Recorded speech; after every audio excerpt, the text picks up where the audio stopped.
la déstabilisation du Mali panafricain, un programme permanent du néocolonialisme français et de l'impérialisme occidental, rappelle des raisons.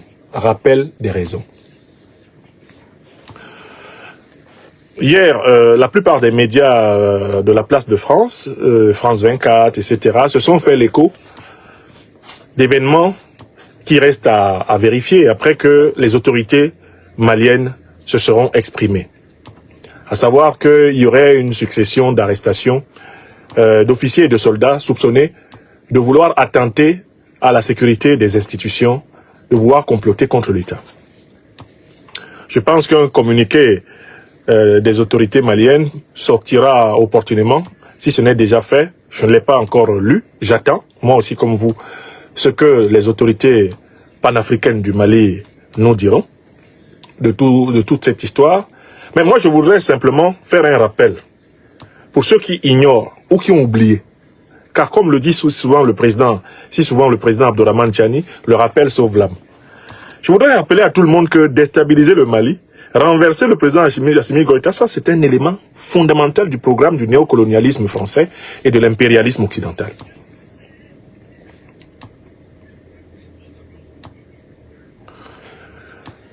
Il faut que tout le monde prenne conscience que c'est un élément fondamental du néocolonialisme français et de l'impérialisme occidental. Bon, quand je dis c'est un élément fondamental du néocolonialisme français et de l'impérialisme occidental, les gens pourraient ne pas me comprendre. Alors, je vais essayer de prendre une déclaration d'un sénateur, français, lorsque le Mali a demandé pacifiquement à l'armée française de quitter le sol malien. Il s'appelle Christian Cambon. Il s'est exprimé il y a 3 ans. Et sur la chaîne Public Sénat. Vous allez entendre ce que dit Christian Cambon quand le Mali demande à l'armée française de quitter son sol. Que dit Christian Cambon? On va parler de ce qui se passe au Sahel. Dégradation des relations entre Paris et Bamako. L'état-major français a publié des vidéos montrant des paramilitaires russes de la milice Wagner en train d'enterrer des corps pour faire accuser la France de crimes de guerre. Est-ce que vous êtes inquiet de la situation sur place et des conséquences sur les soldats français encore présents dans cette zone? Alors, je suis évidemment tout à fait inquiet de ce qui se passe parce que l'actualité ukrainienne a passé un petit peu sous silence ce qui se passe au Sahel, alors que les risques de conflit et de déstabilisation de ce continent, enfin de ce pays bien sûr et de ce continent continuent. Ce qui se passe est tout à fait clair. La junte issue du coup d'État a dénoncé le 2 mai la totalité des accords, non seulement les accords militaires très anciens et très solides qui unissaient le Mali à la France, mais elle a aussi dénoncé Takuba, c'est-à-dire c'est le don. Donc vous avez bien compris comment le sénateur Christian Cambon parle de ces accords. C'était des accords très solides militaires. Or, on sait que ce sont des accords coloniaux. Ce sont des accords asymétriques, des accords qui en fait consistaient pour la France à avoir des avantages que le Mali n'a pas en contrepartie. Des accords complètement asymétriques. Voilà comment ce sénateur présente ces accords-là. Et il est fâché parce que le colonisé a dit « ça suffit ». Laissons-le continuer à parler. Et vous allez voir quelle est la ligne du néocolonialisme français par rapport au Mali. Elle a été clairement énoncée dans les propos de ce sénateur, président de la commission de la défense au Sénat français au moment de ses propos. Le départ des différents contingents européens qui nous accompagnaient dans cette affaire, et donc on est en difficulté parce que d'abord cette rupture des accords repose sur des raisons qui sont absolument stupides, du genre la France a utilisé l'espace aérien du Mali. Donc M. Cambon traite les dirigeants maliens de stupides. Il n'avait rien à dire, la France pouvait continuer à utiliser l'espace aérien, terrestre, malien, comme elle veut. Vous voyez, l'esprit de M. Cambon est vraiment celui de quelqu'un qui est tranquillement colonialiste et néocolonialiste. L'armée française ne peut pas rendre des comptes, selon M. Cambon, aux autorités maliennes, parce qu'au Mali, en vertu des accords, d'ailleurs, qui dataient de la période de la pseudo-décolonisation, eh ben, on fait ce qu'on veut. La suite. Écoutons, hein. Sans prévenir, enfin tout ça est absolument invraisemblable. Et en plus, on se sert une nouvelle fois des milices Wagner, quand même pilotées par la Russie, qui a tenté un coup en essayant... Donc vous voyez là, il insiste sur les milices Wagner. Mais, alors que la Russie, en fait, les compagnies militaires privées, les sociétés de mercenaires russes sont récentes. En matière de sociétés de mercenaires, la France est beaucoup plus ancienne. Les Africains connaissent l'histoire des mercenaires français, elle est multiple et variée. Et l'un des personnages les plus tristement célèbres de la France-Afrique n'est rien d'autre que le mercenaire Bob Denard, coupable de plusieurs coups d'État en Afrique, que ce soit en Afrique de l'Est ou même en Afrique de l'Ouest. Mais qui ne connaît pas les compagnies, les sociétés de mercenaires français? Il y en a qui combattent même actuellement, qui combattaient encore en République démocratique du Congo, non? Et il y a plusieurs sociétés militaires privées, comme les sociétés militaires privées russes, ou chinoises, ou américaines. Donc, ce monsieur-là, on est en 2023, il parle comme si, en fait, il avait affaire à des Africains incultes, analphabètes et surtout sous-informés. C'est juste incroyable, quoi. Il nous parle de la milice Wagner comme si c'était la seule société militaire privée. Les Américains en ont plusieurs, les Anglais en ont plusieurs, les Canadiens en ont plusieurs.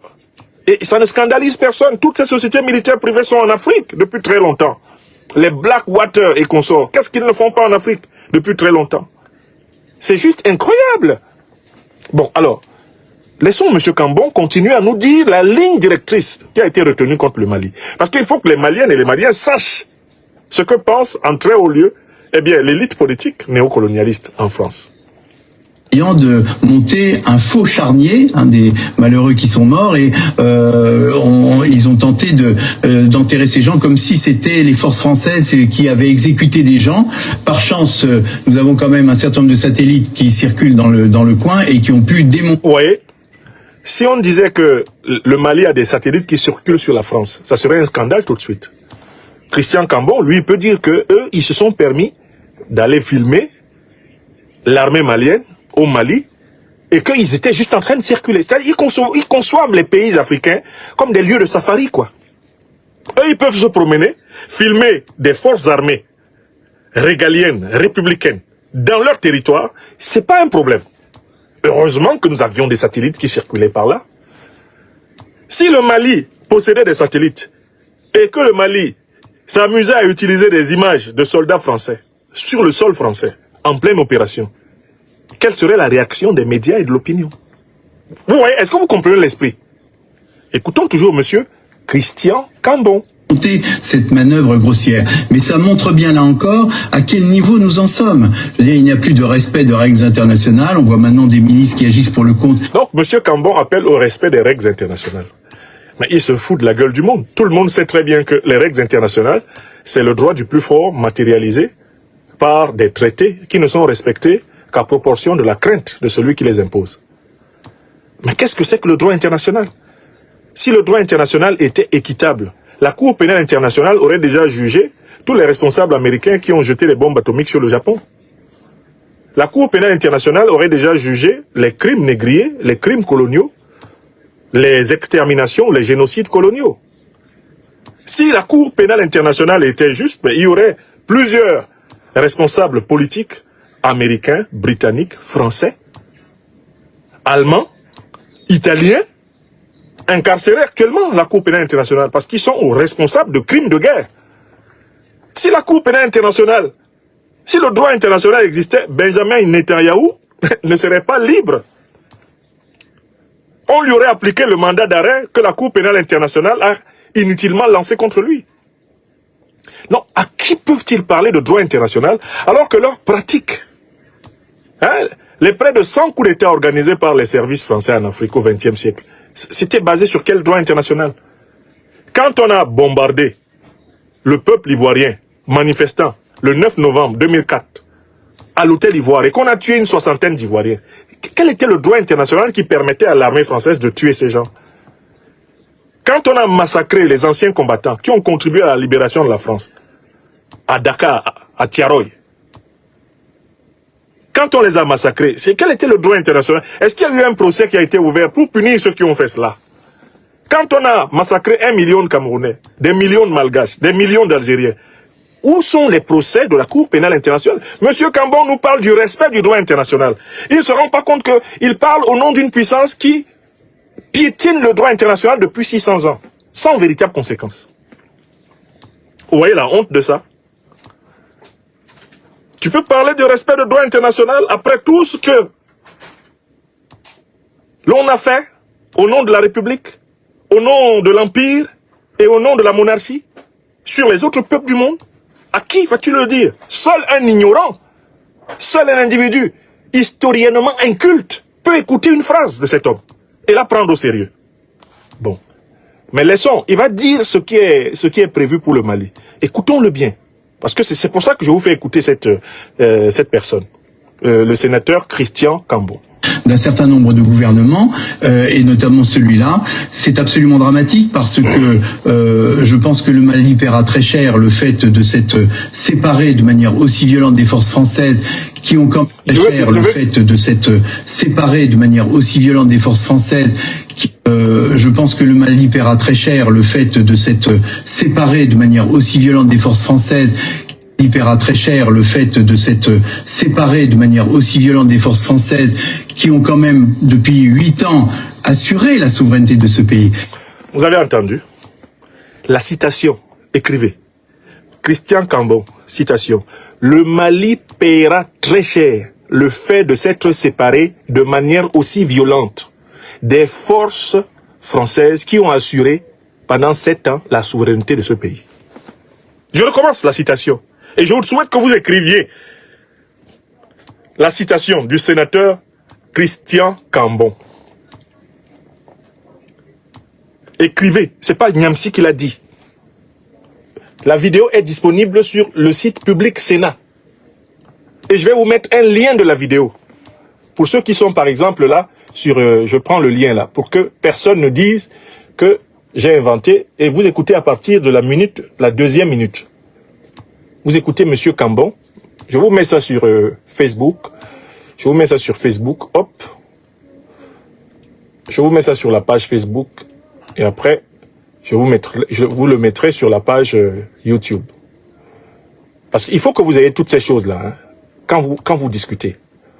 Si vous voulez savoir pourquoi le Mali doit s'attendre à avoir un coup d'État par jour, s'il le faut. Le Mali doit s'y attendre. Il faut avoir bien analysé les déclarations d'intention. L'intention est claire, n'est-ce pas? Je vous mets la vidéo là. Je vous ai mis la vidéo. Côté Facebook. Maintenant, je veux vous la mettre côté YouTube aussi. Je la mets dans les commentaires, mes chers amis. Les commentaires de cette émission. De telle façon que vous puissiez...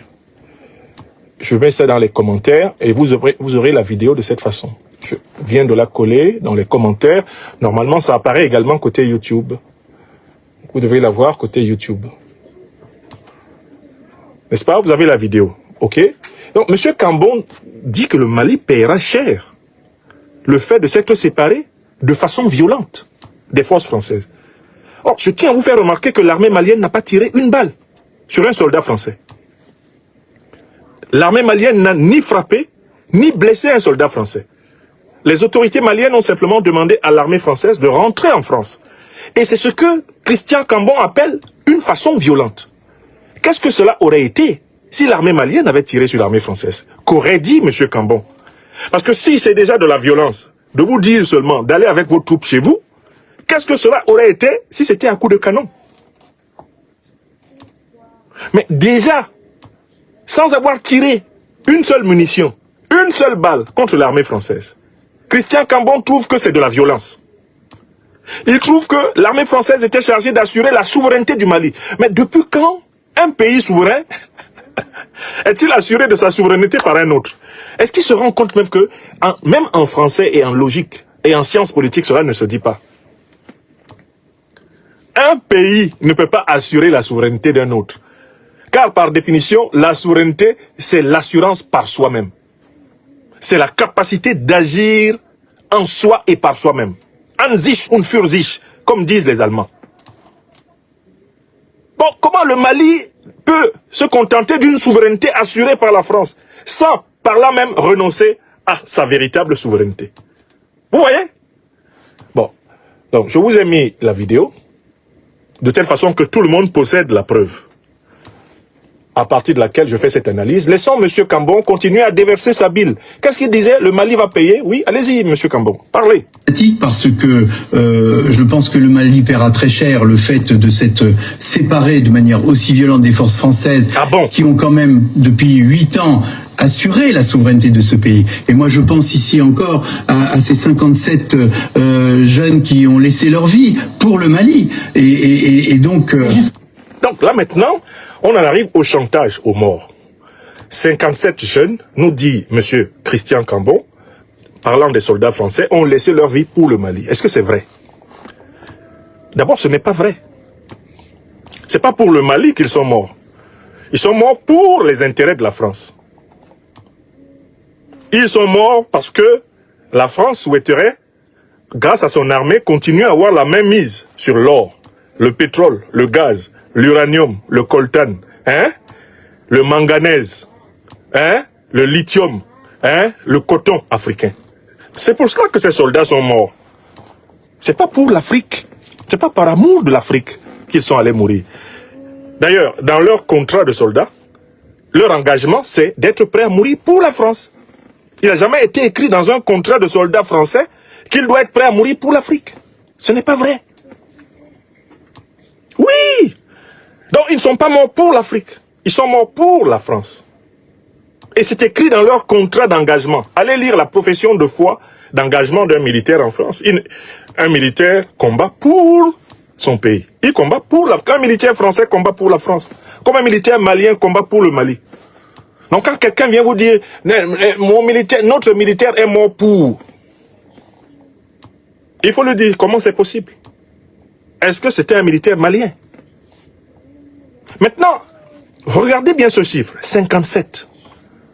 Lors des 2 guerres mondiales du XXe siècle, la France n'a pu faire face aux autres puissances rivales, ici en Europe, que grâce au soutien des troupes venues de ces colonies africaines. Et les décomptes les plus pessimistes prévoient que 1 million d'Africains sont morts au moins. Au moins 1 million d'Africains sont morts entre les 2 guerres mondiales. Pendant les 2 guerres mondiales, dans le cadre de l'engagement militaire français, comme troupes françaises.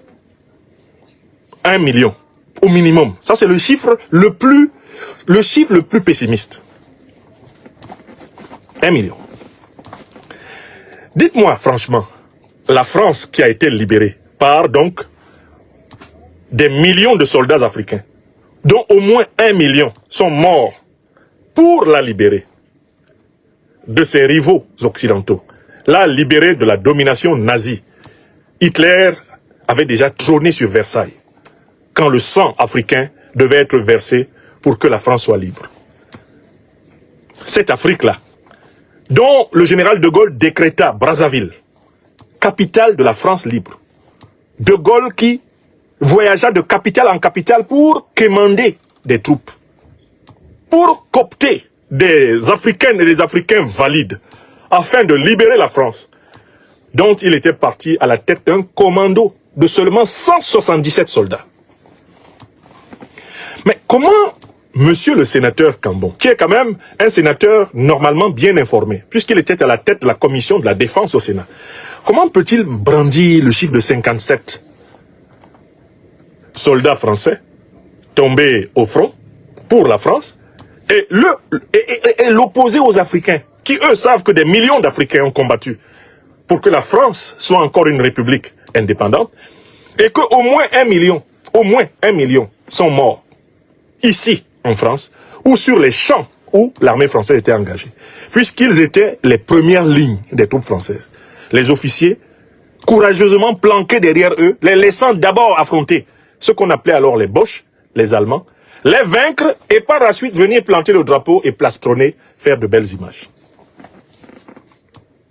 Voilà d'où vient la volonté de déstabiliser le Mali, de la mentalité exprimée par ce sénateur, Christian Cambon. Il faut faire payer à ceux dont le destin est de mourir pour nous, tout le temps mourir pour nous, souffrir pour nous, nous laisser piller leur continent pour nous. Il faut il faut leur faire payer l'audace de nous avoir enlevé le biscuit doré des richesses africaines de la bouche. N'est-ce pas? Laissons-le continuer. Justement, est-ce qu'on n'est pas dans une sorte de retour au point de départ pour le Mali et finalement ces opérations Serval et Barkhane, elles n'ont peut-être servi à rien? Elles n'ont pas servi à rien puisqu'elles ont permis pendant un temps certain de mettre un terme aux agissements de tous les groupes terroristes. Non, il dit que les opérations de Serval et Barkhane ont permis de mettre un terme aux actions des groupes terroristes. Ce n'est pas vrai. Pendant les 10 ans de présence militaire internationale, française, européenne, etc. au Mali, les groupes terroristes ont métastasé tout le territoire malien. Ils étaient cantonnés au départ dans la bande nord. Par la suite, on les avait partout. Donc, la lutte antiterroriste de Barkhane et de Serval est un échec. Mais, n'ayons pas la mémoire courte. Mais qui a déstabilisé le Sahel? Mais c'est l'OTAN. Et à la tête de l'OTAN, organisation du traité de l'Atlantique Nord, il y avait les États-Unis de Barack Obama et Hillary Clinton, la France de Nicolas Paul Stéphane Sarkozy de Nagui Boksha, la Grande-Bretagne de David Cameron et leurs alliés du Moyen-Orient, dont notamment le Qatar. Toutes ces puissances ont armé Al-Qaïda, armé l'État islamique pour détruire la Libye, envahir le Sahel et justifier ainsi leur repositionnement militaire dans tout le Sahel, avec pour but ultime le contrôle des richesses faramineuses, non seulement de tout le Sahel, mais aussi du golfe de Guinée. Voilà le plan. Et ce plan fut reconnu ouvertement par le président Emmanuel Macron dans une interview célèbre de juin 2017, dans laquelle il dit, nous, parlant des Français, nous avons eu tort de faire la guerre contre la Libye, car il en a résulté partout des États sahéliens faillis et des groupes terroristes qui prospèrent. Fin de citation. Dixit Emmanuel Macron, président de la République française. Dans Le Figaro, juin 2017. Le président Macron reconnaissait la dette de sang de la France envers l'Afrique. Parce que la France a participé à la déstabilisation de l'Afrique, en association avec les groupes terroristes. Alors comment des gens peuvent dire qu'ils ont combattu efficacement les groupes terroristes alors que ce sont eux qui les ont efficacement installés? Astaghfirullah. Hein? On peut faire ça. Faut-il rappeler ici la fameuse preuve donnée par Lavrov dans un entretien avec Fabius, que vous avez tous lu et entendu plusieurs fois, mais le rappel sauve l'âme. Rappelons cela, la preuve en question. Oh, mon cher Sergueï Lavrov, ministre russe des Affaires étrangères, je suis Laurent Fabius, je suis le ministre français des Affaires étrangères, nous sommes en 2013. Nous voulons, nous, Français, intervenir militairement au Mali pour stopper les terroristes. Les djihadistes, on veut les arrêter, c'est pas possible. On va quand même pas les laisser effondrer la grande civilisation malienne bâtie par l'œuvre civilisationnelle française. Lavrov regarde Fabius dans les yeux et lui dit: la Russie ne posera pas un veto à votre intervention dans votre précaré traditionnel. Mais, mon cher Laurent, je tiens à vous faire remarquer que vous voulez maintenant combattre au Mali les terroristes que vous avez armés en Libye. Réponse célébrissime de Laurent Fabius: c'est la vie. C'est la vie. Oui, c'est la vie. La vie, c'est qu'on arme les terroristes pour vous attaquer, et ensuite on vient vous donner l'impression d'être vos amis et de vous aider à les combattre. La vie, c'est qu'on donne tous les grands médias aux chefs terroristes pour pouvoir s'exprimer. On leur accorde même des exclusivités au journal de 20 h de France 24. Et puis on vient dire que on a envoyé Barkhane, on a envoyé Serval pour aider les gens à combattre ceux dont on vante les prouesses au journal de 20 h. C'est ça qu'ils appellent la vie. La vie, c'est essayer de présenter un chef terroriste comme un futur chef d'État d'un pays ouest-africain face au président du Faso, Ibrahim Traoré. Et essayer de construire l'image d'un chef terroriste en chef d'État. C'est ce que fait Jeune Afrique de Marouane Ben Yamed. Et la vie continue. Et ils appellent ça la vie, la duplicité, la mauvaise foi, le cynisme, le sadisme. C'est la méchanceté pure, l'art de Satan. Oui! Donc, Monsieur Cambon, laissons-le finir et après, ce qui fonctionnait. On en a quand même neutralisé un certain nombre. On ne sait pas dans quel état serait le Mali si la France... Ouais, il dit qu'ils en ont neutralisé un certain nombre. Moi, j'ai pris le cas de Iyad Ag-Ghali. Ça, c'est le terroriste Jésus-Christ de l'histoire du terrorisme de la France-Afrique. Ils l'ont donné au moins 10 fois pour mort. Ils organisent sa mort. Ensuite, les mêmes organes de presse là, de la France-Afrique organisent sa renaissance. Iyad Ag-Ghali est mort. Il a été frappé. L'armée française a mis fin à la carrière de ce chef terroriste infect. On attend un mois.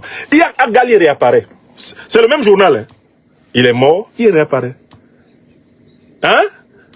Il est mort, il n'est pas mort. Ce sont eux qui organisent les rituels simulacreux de résurrection des terroristes. Ce sont eux qui contribuent à mythifier, à légendifier. Ce sont eux qui contribuent à donner une espèce d'immortalité symbolique, médiatique aux chefs terroristes, en fabriquant des histoires abracadabrantesques pour justifier la lâcheté de ces individus à travers des enjolivements, à travers des embellissements, à travers une tentative, pour ainsi dire, de stylisation de leur personnalité grossière. C'est leur travail. Et puis ils viennent vous dire, lutte antiterroriste. Qui peut croire en lutte antiterroriste de Serval et Barkhane quand on sait que l'armée malienne était en train de reconquérir son territoire?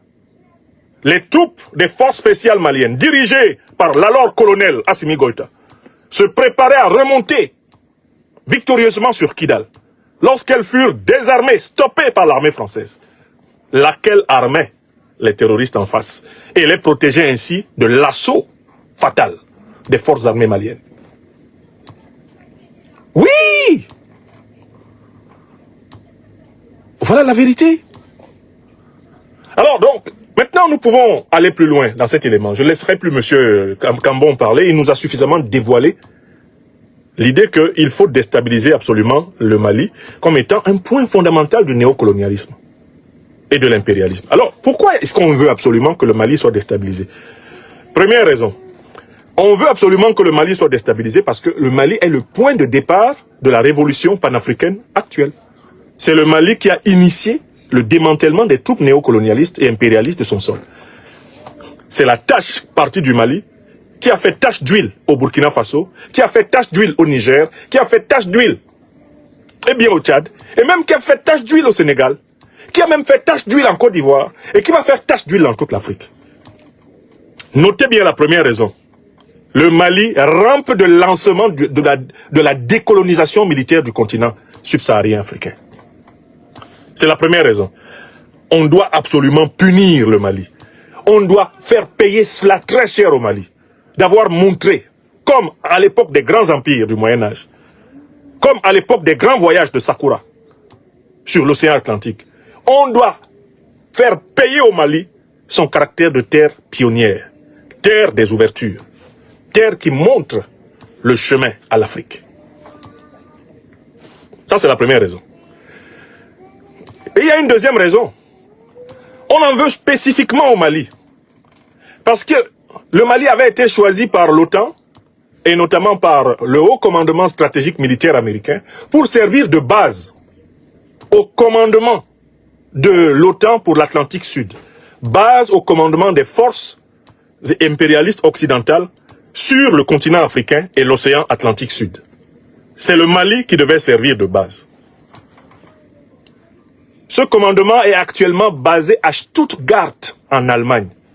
Et si ce commandement est basé à Stuttgart, en Allemagne, c'est parce que le Mali a refusé, sous la présidence du général d'armée, paix à son âme, Amadou Toumani Touré. Un digne fils des Touré. Amadou Toumani Touré a dit, pas question. Ah non, non, non, non, non. Je ne peux pas accepter que mon nom soit associé à la recolonisation militaire de l'Afrique à travers le Mali. Jamais. On le connaissait pour son franc-parler. Hein. Il a dit niet. Je préfère mourir que de faire ça. Mais je préfère même perdre le pouvoir. L'une des raisons pour lesquelles il est renversé, ça a à voir avec ça. Hein. Amadou Toumani Touré. Il n'y a pas que les fragilités de son régime, les difficultés que son régime avait à faire face en effet au terrorisme. Il y a aussi le fait que les puissances impérialistes avaient gardé son macabo. On lui a dit, ATT, open the place, we have to put our commandment for Africa in Mali. Il a dit, no, Il a dit, Haï, no, no, no. Et il s'est assis sur son nom. Comme on dirait dans la langue bassa, avec port ayene. Il a parlé et il s'est assis dessus. Ouais. Donc, depuis le jour où le Mali a refusé d'être la base, où devait être construit le grand commandement militaire de l'OTAN et de la grande force impérialiste en Afrique, le Mali a été inscrit dans les cahiers rouges, les carnets rouges de l'impérialisme. Ça, c'est la deuxième raison. C'est la deuxième raison. Vous comprenez? Bon, il y a une troisième raison. J'ai dit que j'avais trouvé 5 raisons pour lesquelles il faut s'attendre. Il y a une troisième raison. Le Mali a une particularité que je souligne. Moi qui en suis un visiteur, un fils adoptif. Depuis maintenant une quinzaine d'années. Je séjourne régulièrement au Mali, j'y reste des mois entiers, des semaines entières. Le Mali, c'est mon autre patrie africaine récurrente. J'ai eu le temps de m'acclimater. J'ai eu le temps de voyager dans le pays. Il me faudrait, à partir d'un séjour durable de 3 ou 4 mois, pour accélérer mon bambara et pouvoir dire avec fierté ici, Bamanan Kankadi. Parce que je suis déjà dans une phase où j'entends, j'écoute et je comprends presque tout ce qu'on dit en bambara. C'est comme ça que j'apprends une langue, en écoutant les gens. Moi, je passe des heures et des heures, notamment quand je suis au Mali, à écouter l'ORTM en bambara. Une langue, il faut d'abord l'entendre chanter. Il faut que la langue devienne quelque chose de normal dans vos oreilles. Et à ce moment-là, vous pouvez entrer dans les structures de la langue. Et à un moment donné, vous pouvez la parler. C'est comme un feu intérieur qui s'empare de vous. Il y a un moment où le bambara va s'éveiller comme ça en moi. C'est comme ça que j'ai appris les 5 ou 6 langues que je pratique. Je me suis d'abord immergé dans la littérature de cette langue. Alors, pourquoi le Mali est-il une cible favorite? Malgré l'impact de la modernité, l'influence de l'Occident, l'influence de l'islam, etc., que toute l'Afrique connaît, le Mali est une société qui a gardé les racines de sa civilisation africaine. Et il faut savoir que toute société africaine qui a conservé les racines de sa civilisation est considérée par les impérialistes, par les colonisateurs et par les néocolonisateurs comme un danger pour leur projet. Parce que pour dominer, il faut d'abord acculturer. Pour dominer quelqu'un, il faut lui montrer que sa culture ne vaut rien. Or, les Maliennes et les Maliens, qu'ils soient bons ou mauvais, riches ou pauvres, grands ou petits, qu'ils soient même du pouvoir ou de l'opposition, ils ont un lien avec leurs racines. Ce lien avec les racines vient d'abord d'une pratique de la mémoire des filiations. On voit souvent les griots comme des flatteurs. Ce qu'on ne voit pas, c'est que le Mali a une mémoire longue de soi. C'est un peuple où on raconte les ancêtres de quelqu'un, jusque parfois à la 9e, à la 11e, à la 15e génération. Allez dans n'importe quel pays africain, en dehors de cette Afrique de l'Ouest là, allez demander à quelqu'un de vous raconter ses ancêtres, l'histoire de ses ancêtres, en branche paternelle et en branche maternelle. Il n'y a pas beaucoup d'Africains capables d'aller aussi loin que les Maliens. Et plus largement, aussi loin que les Ouest-Africains. Vous savez pourquoi? Mais parce que partout ailleurs, on a détruit la mémoire. On a détruit les identités. On a détruit la fierté de soi. On a détruit la conscience des origines. On a détruit la conscience des grandeurs et des misères anciennes, afin de pouvoir mieux coloniser, mieux dépayser, mieux déraciner, mieux dominer. Donc il y a un enjeu, faire tomber le Mali. C'est extrêmement important pour les impérialistes, les colonialistes. Faire tomber le Mali, c'est arracher à l'Afrique l'un de ses peuples enracinés. C'est déraciner l'Afrique. Le Mali, c'est une nation qui est un baobab de la mémoire civilisationnelle africaine. Faire tomber le Mali, c'est faire tomber l'Afrique. Parce que ce que les Maliens ont su préserver inspire les autres Africains à retrouver et enraciner, à s'enraciner suffisamment. C'est parce qu'il y a des pays comme le Mali qui sont encore là, comme la Guinée qui sont encore là. C'est parce qu'il y a des pays comme le Niger qui sont encore là, qui ont conservé une mémoire profonde de leurs racines, que tous les autres pourront réémerger à partir de la même démarche. Parce que quand vous descendez, par exemple, chez nous en Afrique centrale, mais la mémoire des peuples a été rasée à un niveau pas possible. Prenez un micro-trottoir, allez chez moi à Douala. Allez au marché, interrogez quelqu'un de vous raconter l'histoire de sa famille jusqu'à la 5e, 6e ou 7e génération. Vous trouverez très peu de gens. Hein. Allez à Libreville, posez la même question. Les gens ne savent pas. Les gens peuvent vous raconter la vie de leur père, de leur mère, de leur grand-père, de leur grand-mère. Eh bien, paternelle et maternelle, au maximum, la plupart du temps. Au-delà, zéro. La personne peut seulement vous dire, je suis de telle ethnie par mon père, de telle autre ethnie par ma mère. Terminé. La mémoire de transmission générationnelle a été balayée par le fait, négriée par le fait colonial, par le fait néocolonial. Tout est à refaire. Il y a une petite vidéo d'un jeune Gabonais extrêmement génial qui utilise de manière récurrente la formule « tout est à refaire ». Mais ça, c'est une description de la situation en Afrique centrale. Ils ont tellement attaqué les peuples d'Afrique centrale qu'ils en ont écervelé la majorité en matière de mémoire de soi. Et il faut donc qu'on tue le Mali. Il faut donc qu'on détruise le Mali pour que l'Afrique perde une nation archétypale, c'est-à-dire une nation modèle en termes de mémoire et de fierté de soi. Est-ce que vous comprenez ça? Est-ce que vous comprenez ce que je vous dis là? Et il est donc hors de question qu'on laisse tomber le Mali. Parce que laisser tomber le Mali, c'est nous laisser tomber tous en Afrique subsaharienne. Vous comprenez? Voilà la troisième raison. Il y a une quatrième raison. Une quatrième raison pour laquelle on s'acharne contre le Mali. On s'acharne contre le Mali parce que le Mali est en train de démontrer que l'on peut vivre sans la gentillesse de l'aide française au développement et de la Banque de France. Le Mali montre que l'Afrique peut vivre sans se référer à une monnaie étrangère. L'Afrique a une capacité monétaire. Elle a une capacité d'investissement propre. Les sanctions que la CEDEAO, instrumentalisées par l'Union européenne, par le néocolonialisme français, etc., avaient prises contre le Mali en janvier 2022, ont échoué. Pourquoi? Parce que les Maliens ont montré qu'ils peuvent vivre sans la Banque de France. C'est le Mali qui a montré. Le Burkina Faso doutait que ce soit possible. Voilà pourquoi Damiba est tombé. Kaboré est tombé, parce qu'il doutait que ce soit possible. Aujourd'hui, les trois pays de la Confédération, l'Alliance des États du Sahel, fonctionnent sans bénéficier de l'aide française au développement. Alors que, pendant tout le XXe siècle, c'était presque un poncif. C'est-à-dire que les gouvernements d'Afrique francophone faisaient tout pour pouvoir bénéficier de cette pseudo-aide, qui n'est rien d'autre que l'argent des Africains qui leur est prêté avec intérêt. Astaghfirullah. Le Mali a brisé le mythe de l'État mendiant. L'État africain mendiant. Les autorités maliennes là, du Mali Koura ont sécurisé leur budget, ont développé une capacité de paiement indépendante de la volonté du gouverneur de la Banque de France.